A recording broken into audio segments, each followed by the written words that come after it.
السلام عليكم ومرحبا بكم في عالم ايمان وهبه. انا رجعت لكم من جديد. اليوم بغيت ندير معكم الكوفيتير ديال القرع الاحمر اولا القرعه الحمراء كما كتشوفوا هنا. انا عندي درت كميه كبيره واللي ما بقاش كيدير خلاص، كل واحد كيدير على قياسه.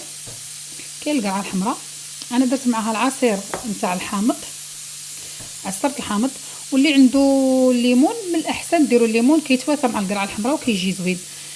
بالنسبه للحلاوه كل واحد والذوق ديالو، اللي كيبغي الحلاوه راه يكثر السكر، واللي ما كيبغيش الحلاوه ما يكثرش السكر.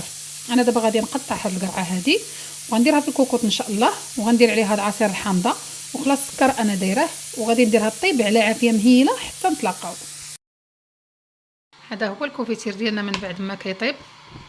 ها هي القرعه شتوها كي ولات، وحيت جاتني ثقيله شويه غنزيد لها واحد 2 كيسان ديال العصير ديال الليمون، حتى هو اللي كيعطيها نكهه زوينه. كما ذكرت لكم في الاول وقلت لكم اللي عنده الليمون يستغنى عن الحامض ويدير الليمون. هذا هو عصير ديال الليمون، العصير ديال دايره غير الليمون العادي يعني غير صغير. غنديرها 2 كيسان ونص باش غنخفف داك العصير، نخفف الكونفيتير شويه. هذا هو الشكل النهائي ديال الكونفيتير ديالنا.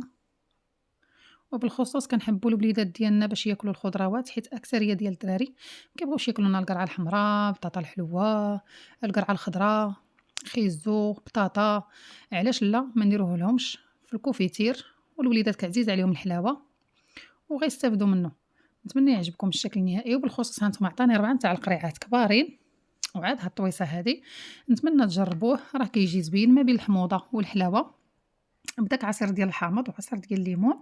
ما تبخلوش عليا باللايك والكومنتير، وشكرا لكم. نتلاقاو في وصفه جديده ان شاء الله. سلامه.